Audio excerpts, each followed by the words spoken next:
My name is Sem, and I've been working in the police force for about 5 years now. Over the course of these years, I've accumulated a myriad of stories, ranging from the mundane to the outright bizarre. I've broken into the houses of thieves, dealt with gangs of ruthless criminals, and saved people from threats that seemed to come out of nowhere.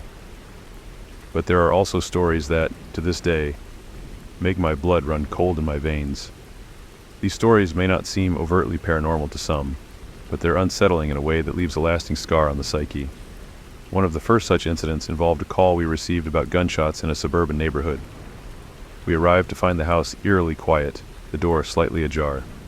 Inside, we discovered a gruesome scene. A husband and wife, both shot in the head, slumped over on the couch. Blood had pooled beneath them, staining the carpet a dark crimson. But what truly sent chills down my spine was the boy, no older than 10, sitting in front of the TV, laughing at a cartoon. He didn't acknowledge our presence, didn't even glance our way as we entered the room. His parents were dead just a few feet behind him, yet he was oblivious, lost in the bright colors and cheerful music of the show. His laughter was light and joyful, but it echoed through the house like a death knell. We tried to get his attention, but he remained fixated on the screen, his face frozen in an expression of contentment, as if nothing in the world was wrong. There was nothing supernatural about it, but something about the scene was profoundly disturbing. To this day, I can't shake the memory of that boy's face, joyful, yet unnervingly expressionless. I later learned that the boy was taken into custody and placed in psychiatric care. But no matter what the doctors said, that image is burned into my memory. It's a horror that lingers, something that I still can't fully understand. Then there was another incident, more recent and even more unnerving. We received a frantic call from a woman, her voice trembling as she told us someone was trying to break into her house. She described the intruder as a man wearing a grotesque animal mask, wielding an axe. We dispatched a unit immediately, and while we were on our way, we kept her on the line, trying to keep her calm and instructing her on what to do. She hid under the bed, her breath shallow and panicked. Suddenly, she whispered that the man had broken in. We heard the distinct sound of footsteps on the other end of the line, but they weren't human. They were heavier, deliberate, almost like the padding of a large beast. She began to cry, her voice barely above a whisper, saying, "He's not human. He's not human." Then came the scream, a blood-curdling wail of terror that was abruptly cut off. We arrived minutes later, but it was already too late. The door was smashed to pieces, and inside we found the woman's body. She was barely recognizable, her flesh torn and shredded as if she had been mauled by a wild animal. But there were no tracks, no signs of any beast. The only clue was the axe, stained with her blood, lying abandoned on the floor. When the coroner examined her body, he said the bite marks were unlike any animal he had ever seen. Some of the officers joked about werewolves, but I couldn't shake the feeling that something far worse had happened that night. I've seen a lot in my time, but nothing quite like this. The case remains unsolved, and I still think about the fear in that woman's voice, the way she said, "He's not human."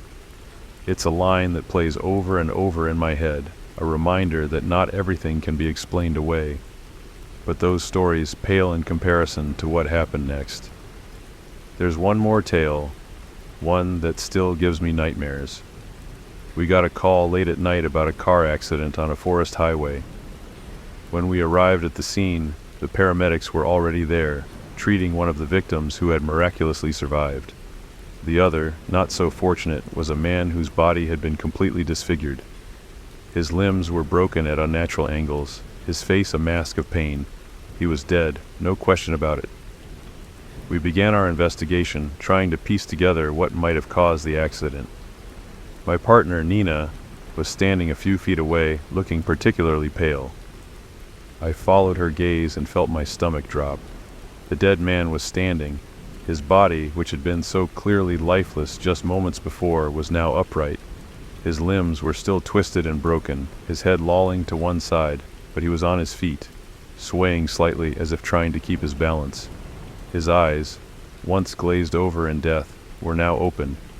staring at us with an intensity that made my skin crawl. I instinctively reached for my gun, but my hand trembled. "Are you all right?" I asked, though I don't know why I thought the question made any sense. The man's response was a laugh, a low, guttural sound that didn't belong to a human. It was a noise that came from deep within his throat, filled with malice and madness. Before we could react, he turned and bolted into the woods, moving with a speed that shouldn't have been possible given the state of his body. We chased after him, but it was futile. He vanished into the trees, and no matter how hard we searched, we found no trace of him. The forest swallowed him whole, leaving us to stand there, bewildered and terrified.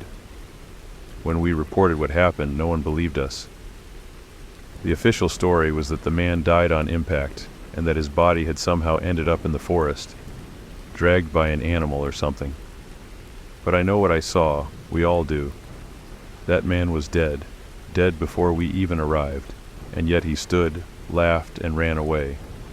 It's a story we don't talk about, not even among ourselves, because there's no way to explain it.